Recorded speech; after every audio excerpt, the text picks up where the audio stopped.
વિશ્વખ્યાત મહારાજા સયાજીરાવ યુનિવર્સિટીની arts, commerce અને science faculty ખાતે યુથ ફેસ્ટિવલના સમાપન બાદ ફેબ્રુઆરી માસની શરૂઆતથી જ આર્ટ્સ ફેકલ્ટી ખાતે વિવિધ ડેની ઉજવણી ચાલી રહી છે. Black and white day, chocolate day ની સાથે સાથે આજે ટ્રેડિશનલ ડેની ઉજવણી આર્ટ્સ ફેકલ્ટીના વિદ્યાર્થીઓ દ્વારા કરવામાં આવી હતી. વિવિધ વેશભૂષા ધારણ કરીને વિદ્યાર્થીઓ પટાંગણમાં આર્ટ્સ ફેકલ્ટીના આવ્યા હતા. આજે ટ્રેડિશનલ ડેની ભારે ઉત્સાહપૂર્વક વિદ્યાર્થી અને વિદ્યાર્થીઓએ ઉજવણી કરી હતી. उल्लेखनीय है कि आगामी दिवस की अंदर पण विद्यार्थियों भारे उत्साहित थईने अनेक डे की उजवणी करनार छे. हमारे कॉलेज में स्टूडेंट लोगों ने डे आयोजन किया है. इसके लिए आज साइड डे का आयोजन किया है, जिसमें सभी स्टूडेंट मतलब ट्रेडिशनल डे है, इसलिए सभी स्टूडेंट लड़के हैं जो कुर्ता पजामा पहन के आए हैं और सारी लड़कियां साड़ी पहन के आई हैं, ड्रेस पहन के आई हैं और जो सारे बहुत एंजॉय कर रहे हैं और बहुत सुंदर लग रहा है देखने में. महाराजा सयाजीराव यूनिवर्सिटी सायन्स फेकल्टी बात करिए तो आज विविध डे की उजवणी अंतर्गत सायन्स फेकल्टी विद्यार्थियों द्वारा रक्तदान शिबिर आयोजन करवामां आव्युं हतुं. रक्तदान शिबिर की अंदर स्वैच्छिक रीतना विद्यार्थियों और विद्यार्थिनीओए रक्तदान कर्युं हतुं. मोटी संख्या में विद्यार्थियों रक्तदान कर्युं हतुं अने एक उमदा उदाहरण पूरुं पाड्युं हतुं.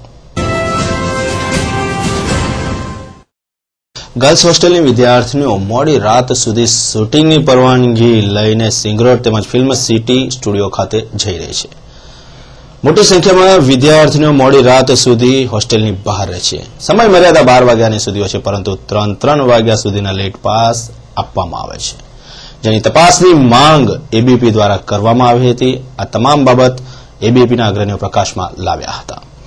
त्यारबाद भारे हंगामो मची जवा पाम्यो हतो. आ संदर्भे वाइस चांसलरने आवेदनपत्र पण सुप्रत करवामां આવ્યું હતું, પરંતુ યુનિવર્સિટી સત્તાધીશોએ કોઈ જ નક્કર પગલાં લીધા નથી.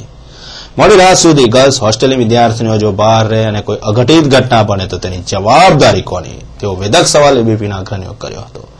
आज औपचारिक रीतना मळी रहेली सिंडिकेटनी छेल्ली बेठकनी अंदर रजूआत करवा माटे एबीपी अग्रणीओ युनिवर्सिटीनी मुख्य कचेरी खाते दौड़ी गया था. भारे सूत्रोच्चार कर्यो अने वातावरण तंग बनावी दीधुं हतुं. एक तबक्के तेमने सीनियर एंजीनियर ओझा साथे घर्षण पण थवा पाम्युं हतुं. त्यारबाद यूनिवर्सिटीना सत्ताधीशोए यूनिवर्सिटीनी मुख्य कचेरी खाते पोलीस बोलावी हती.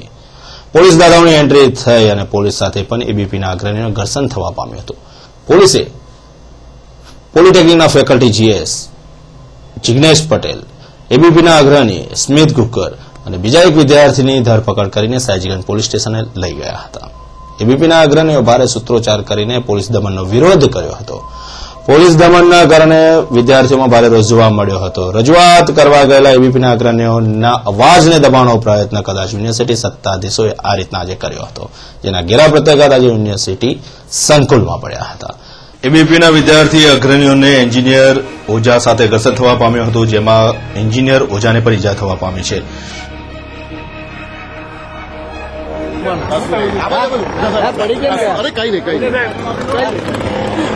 एबीपीना अग्रणीओए आज आक्षेप कर्यो हतो के पोलीसे लाठीचार्ज कर्यो छे ने लाठीचार्जमां तेમને ईजा पहोंची छे.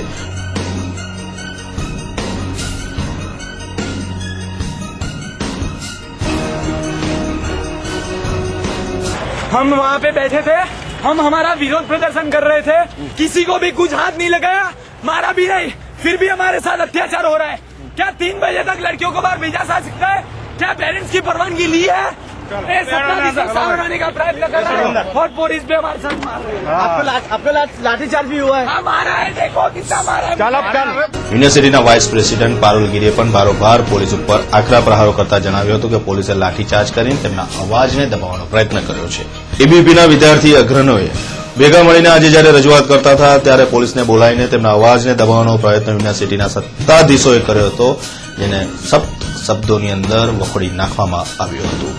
શાંતિથી વિદ્યાર્થીઓ એમના હક માટે વીસી સામે લડતા હતા. વીસી સામે શાંતિથી અમે ખાલી અમારું ધરણા પ્રદર્શન કર્યું હતું કે વીસી અમને જે ડિસિઝન છે અમારા પાસે કમિટીના બધા પુરાવા છે. કમિટી આવીને શું કરશે? કમિટી જે પુરાવા લાવશે પુરાવા અમે લઈને આવ્યા છે, પણ પોલીસે વિદ્યાર્થીઓ સામે લાઠીચાર્જ કર્યો છે. કેટલા વિદ્યાર્થીઓની અંદર વાગ્યું બી છે અને કેટલાની ધરપકડ બી કરી છે. તે તદ્દન ખોટું છે જે કર્યું છે. પોલીસ અધિકારી શ્રી પટેલે જણાવ્યું હતું કે તેમના દ્વારા કોઈ વિદ્યાર્થી પર લાઠીચાર્જ કરવામાં નથી આવ્યો. વિદ્યાર્થીઓ રસ્તો રોકીને જ્યારે સૂત્રોચ્ચાર કરતા હતા તો માત્ર તેમને હાથ પકડીને ઉઠાડવામાં આવ્યા છે. વિદ્યાર્થીઓ પર કોઈ લાઠીચાર્જ નથી કર્યો. વિદ્યાર્થીઓએ ભારે સૂત્રોચ્ચાર કરતા હતા ત્યારે માત્ર પોલીસ દ્વારા તેમને ઉઠાડવામાં આવ્યા છે. હવે સત્ય શું છે તે તો તપાસનો વિષય છે. આ તપાસ યુનિવર્સિટી સત્તાધીશો કરશે કે પછી પોલીસ કરશે તે તો સમય જ બતાવશે. આમાં શું છે કે જે રસ્તો રોકીને બેસી ગયા હતા એટલે રસ્તો ખુલ્લો કરવા માટે આપણે એ લોકોને થોડા દૂર કર્યા છે. બરાબર, બીજું કોઈ કારણ નથી. જે મિટિંગમાં વીસી સાહેબ ને બધા બેઠેલા ખુલ્લો કરવા માટે એમને વિનંતી કરી હતી અને નતા ઉઠતા એટલે થોડા હટાયા છે. રોકાણ કરવાની લોભામણી લાલચ આપીને એક દંપતી પાસે બેજાબાજોએ 26,50,000 રૂપિયા પડાવતા પોલીસ સ્ટેશને ફરિયાદ નોંધાવવા પામી છે. પોલીસે વિશ્વાસઘાતની ફરિયાદ નોંધીને આગળ તપાસ પણ હાથ ધરી છે. પ્રાપ્ત વિગત અનુસાર આજવા રોડ પર કમલાનગર ખાતે રહેતા રમાબેન પરીખ તથા તેમના પતિનો આજવા રોડ સ્થિત જય યોગેશ્વર સોસાયટીમાં રહેતા લંકેશ ગૌતમ સાથે અગાઉ માર્ચ 2011માં પરિચય થયો હતો. લંકેશે તેઓને પોતાની ઇન્વેસ્ટમેન્ટ કંપનીમાં ધંધા માટે રોકાણ કરવાની લાલચ આપીને રોકડ તેમજ ચેક મારફતે તબક્કાવાર રૂપિયા 26,50,000ની રકમ પડાવી લીધી હતી. ત્યારબાદ તેને રકમ પરત ન આપતા મકાન બંધ કરીને તે ભાગી છૂટ્યો હતો. જોકે તેના પતિનું નિધન થયું હતું, જે બનાવ મુદ્દે તેમને કિશનવાડી પોલીસ મથકે ભેજાબાજ લંકેશ વિરુદ્ધ છેતરપિંડી અને વિશ્વાસઘાતની ફરિયાદ નોંધાવતા પોલીસે તેની શોધખોળ આરંભી છે. રીતના સબસિડીના નાણાં મેળવનાર 2 શખ્સોની ક્રાઇમ બ્રાન્ચે ધરપકડ કરી છે. પ્રાપ્ત વિગત અનુસાર એક જ ખેડૂતના નામે એક જ સર્વેવાળી જમીનમાં જુદી જુદી સૂક્ષ્મ પિયત પદ્ધતિઓ બેસાડવા માટે અરજીઓ કરીને ખોટી રીતના સબસિડી મેળવી છેતરપિંડી કરવાના બનાવમાં બાલસન પોલીપ્લાસ્ટ કંપનીના ડાયરેક્ટર સહિત 2 જણાની શહેર ક્રાઇમ બ્રાન્ચે ધરપકડ કરી હતી. બંનેના ગઈકાલે મોડી સાંજે અદાલતમાંથી 1 દિવસના રિમાન્ડ પણ મેળવવામાં આવ્યા હતા. 2008માં agro development officer Gujarat green revolution company limited ના મનીષ મહેતાએ શહેર ક્રાઇમ બ્રાન્ચમાં છેતરપિંડી અને બોગસ દસ્તાવેજો અંગેની ફરિયાદ નોંધાવી હતી, જેમાં એક જ ખેડૂતના એક જ સર્વેવાળી જમીનમાં જુદી જુદી સૂક્ષ્મ પિયત પદ્ધતિઓ બેસાડવા માટેની અરજી કરવામાં આવી હતી. ત્યારબાદ સબસિડીના રૂપિયા 20,880ની રકમ પડાવી લીધી હતી. તેઓ બાલસન પોલીપ્લાસ્ટ કંપનીના ડાયરેક્ટર સહિતના શખ્સો વિરુદ્ધ આક્ષેપ કરાયો હતો. આરોપીઓએ હાઈકોર્ટમાં અરજી કરીને સ્ટેની માંગણી કરતા સ્ટે ઉઠી ગયો હતો. આ બનાવમાં પોલીસે રાજકોટના રહેવાસી અને કંપનીના મેનેજિંગ ડિરેક્ટર જમનભાઈ બાલધા અને અશોક વધાસિયાની ધરપકડ કરી હતી. બંનેને અદાલતમાં રજૂ કરીને 1 દિવસના રિમાન્ડ મેળવ્યા હતા.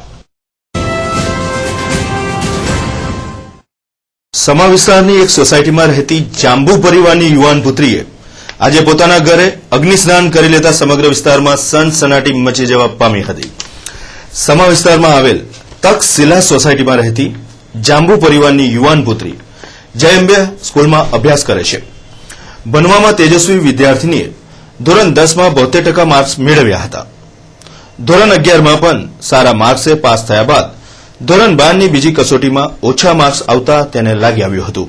પોતાના ઘરે જ તેને અગ્નિ સ્નાન કરી લેતા તક્ષશિલા સોસાયટીમાં ભારે ખળભળાટ મચી જવા પામ્યો હતો. ઘટના સ્થળે ફતેગંજ પોલીસ દોડી આવી હતી. આત્મહત્યાનો ગુનો નોંધીને પોલીસે વધુ તપાસ હાથ ધરી છે.